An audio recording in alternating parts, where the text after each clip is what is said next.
Hi friends, welcome to bct.in. ఈరోజు మనం ఒక కొత్త ప్లేస్కి వచ్చాము. చాలామంది చాలాసార్లు చూపించి ఉండొచ్చు మన యూట్యూబ్ ఛానల్స్లలో.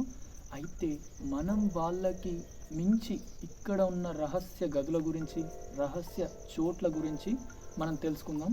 అయితే మనం ఎక్కడున్నామంటే ఇక్కడే ఉన్నాం. ఇక్కడే అంటే భూమి మీదనే. భూమి మీద తప్ప మనం ఎక్కడికి వెళ్తామండి, అంతే కదా. కానీ అడవుల్లోకి వచ్చినప్పుడు ముందుగా చాలా జాగ్రత్తలు తీసుకోవాలి.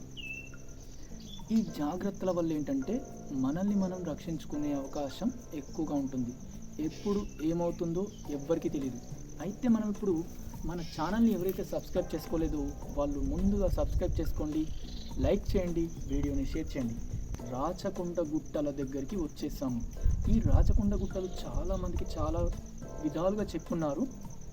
కానీ ఈ గుట్టల్లో దాగున్న గుప్త నిధుల గురించి, ఆ ప్లేస్ల గురించి ఎవ్వరికీ సరిగ్గా తెలియవు. ఆ ప్లేస్లు ఎక్కడున్నాయి, ఏంటి అన్నీ మనం చూసుకుందాం. అన్నీ మీకు చూపిస్తాను. అవసరమైతే మనం కూడా ఎక్కడైనా దొరుకుతాయేమో చూద్దాం. So let's ready to watch Rachakonda గుట్టలు. సో వీలుంటే మీరు కూడా వెళ్ళిరండి. అది ఎక్కడో కాదు, మన తెలంగాణలోని చౌటుప్పల్కి అతి దగ్గరలో ఉన్న ప్లేస్. అయితే ఈ ప్లేస్ని అసలు ఎవరు నిర్మించారు, ఎవరున్నారు? మనకి చాలా కోటలు ఉన్నాయి. కౌలాస్ కోట, గోల్కొండ ఫోర్ట్, ఇంకా చాలా ప్రదేశాలు చాలా కోటలు ఉన్నాయి కదా. అలాగే ఈ కోట కూడా. అయితే ఈ కోటని ఎవరు పాలించారు, ఎవరు ఉండేవారు ఇక్కడ అంటే, ఈ కోట పేరు రాచకొండ కోట. ఈ రాచకొండ కోట ఎవరు ఆధీనంలో ఉండేదంటే రేచర్ల పద్మనాయకులచే నిర్మించబడింది. రాచకొండ దుర్గమును మొదటి సింగమ నాయకుని కుమారుడు అనపోతనాయుడు నిర్మించాడు. ఎప్పుడు? క్రీస్తు శకం 1361 రాచకొండ నిర్మాణం జరిగింది. ఈ రాచకొండను పాలించిన రాజుల్లో సర్వజ్ఞసింగ భూపాలుడు అగ్రగణ్యుడు. అంటే ఇతను ఫస్ట్ అన్నట్టు. ఈ అగ్రగణ్యుడు చాలా తెలివితేటలు గలవాడు. ఇంకా రాచకొండ దుర్గమునకు సంస్కృతిలో రాజాద్ర అనే పేరున్నట్లు శాసనాల ద్వారా తెలుస్తుంది. దక్షిణం వైపు ఉన్న కొండకు కచేరి కొండ, మరి దానికి రాచకొండ అని కూడా నామాంతరం చెందింది. వీళ్ళు ఎప్పుడైతే ఒక సంగీతాన్ని ఆస్వాదించాలనుకుంటున్నారనుకోండి, ఆ ప్లేస్ని కూడా ఒక ప్రత్యేకంగా నిర్మించుకున్నారు అన్నట్టు. దాని పేరే కచేరి కొండ పేరు పెట్టుకున్నారు. ఈ వంశం రాజులు స్వయంగా పండితులు, అలాగే కవులు మరియు సంస్కృతాంధ్ర భాషా కోవిదులు. అంటే వీళ్ళకు ఒక్క భాషని కాదు, తెలంగాణ, కన్నడ, మలయాళీ ఇలాంటి లాంగ్వేజెస్ అన్నీ కూడా వచ్చన్నట్టు ఈ రాజులకు. అంత పర్ఫెక్ట్గా మాట్లాడేవారు. అయితే రాచకొండ కవి పండితులలో కొరవి సత్తైనరకు ఆంధ్ర కవితా పితామహ అనే బిరుదు కూడా ఇచ్చారంట. రాచకొండ కవి పండితులలో వీరి కుటుంబంలో చాలా వరకు రాచకొండ ప్రభువులు, ఆస్థాన కవులలో గౌరవ పోతన ప్రసిద్ధులు. రాచకొండ ప్రాంతంలో రాయసముద్రం, అనపోతన సముద్రం అనే తటాకాలు ఉన్నాయి. ఈ తటాకాలంటే అయితే వీరభద్రస్వామి, రామస్వామి, దుర్గాదేవి ఆలయాలు కట్టుకున్నారు.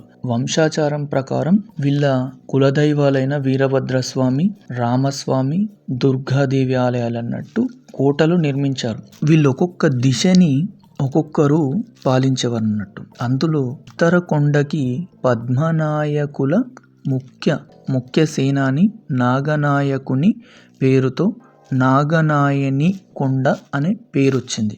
నాగనాయని కొండ రాచకొండ దుర్గాలను కలుపుతూ ప్రాకారాలు ఉన్నాయి. ఇక్కడ దుర్గాలు అనే కొండ కూడా ఒకటి ఉంది కదా, ఆ కొండకి నాగనాయ కొండకి ఈ రెండుటిని కలుపుకుంటూ ఒక పెద్ద చైనా వాల్ లాంటిది ఒకటి కట్టారన్నట్టు, బాగా దృఢంగా. కోటకు ఉత్తరాన గుర్రాల కోనేరు కొండ అని కూడా అంటారు.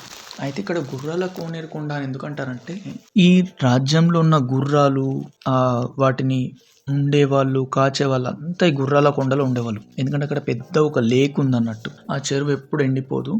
సో ఆ చెరువులో ఉన్న వాటరే పంటలకి పండించడం కానీ కొండ కింద ఉన్న పంటలని, అలాగే గుర్రాలు తాగునీటికి అవసరాలకు వాడుకునేవారు. రాచకొండ గ్రామం మొత్తం ఎంత విస్తీర్ణంలో ఉందంటే 7.8 చదరపు కిలోమీటర్ల వరకు విస్తరించి ఉన్నది. అంతవరకు వీళ్ళ రాజ్యాన్ని అప్పట్లో అడవిలో ఏర్పరచుకున్నారు. అయితే రాచకొండను పరిపాలించిన రాజులు ఎవరెవరో మనం ఇప్పుడు తెలుసుకుందాం. మొదటి సింగమ నాయకుడు వ్యవస్థాపకుడు. ఆయన రాచకొండ రాజ్యాన్ని స్థాపించాడన్నట్టు. అనపోతన నాయకుడు క్రీస్తు శకం 1361 నుండి 1384 వరకు పరిపాలించాడు. తర్వాత ఏంటంటే రెండవ సింగమనేడు క్రీస్తు శకం 1384 నుంచి 1399 వరకు ఈయన పరిపాలించాడు. ఆయన తర్వాత ఇక రెండవ అనపోతన నాయకుడు క్రీస్తు శకం 1399 నుంచి 1421 వరకు ఈయన పాలించాడు అన్నట్టు. రెండవ అనపోతన నాయకుడు క్రీస్తు శకం 1399 నుంచి 1421 వరకు ఈయన పాలించాడు. రావుమాద నాయకుడు క్రీస్తు శకం 1421 నుంచి 1430 వరకు ఈయన పాలించాడు. ఇక కుటుంబ సభ్యులు కాబట్టి ఒకరి తర్వాత ఒకరు పాలించుకుంటూ వచ్చారు.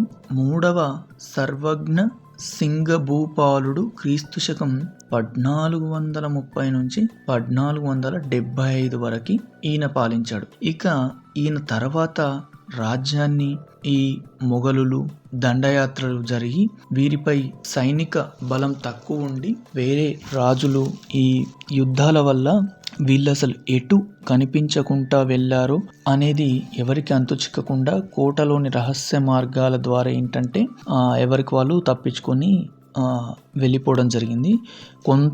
కొంతమంది రాజులు అక్కడే చనిపోవడం కూడా జరిగింది. యుద్ధంలో వీరమరణం పొందారు. మిగిలిన వారు ఆడవాళ్ళు వీళ్ళంతా తప్పించుకొని వెళ్ళిపోవడం జరిగింది.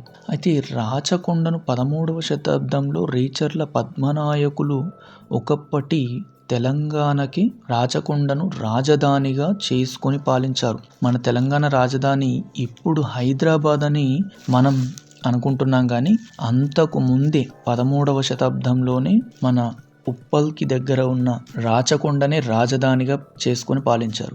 అప్పటి పూర్వ వైభవాన్ని, చారిత్రక అంశాన్ని నేటి తెలంగాణ మొదటి ముఖ్యమంత్రులుగా శ్రీ గౌరవ కల్వకుంట్ల చంద్రశేఖరరావు గారు దేశంలోనే అతిపెద్ద రాచకొండ కమిషనరేట్ని అని నామకరణం చేశారు.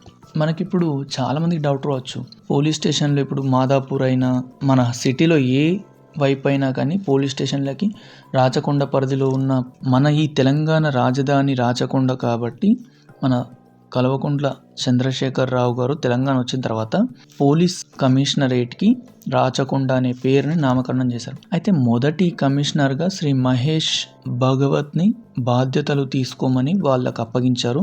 ఇక రాచకొండ ప్రాంతాన్ని దత్తత తీసుకొని అభివృద్ధి కార్యక్రమాలు కూడా చేపట్టారు. ఇది రాచకొండ యొక్క పూర్తి చరిత్ర. మనం చరిత్ర కాకుండా రాచకొండలో గుప్త నిధులు, అలాగే కొండకి సంబంధించిన మరిన్ని విషయాలు మనం వెళ్తూ మాట్లాడుకుందాం.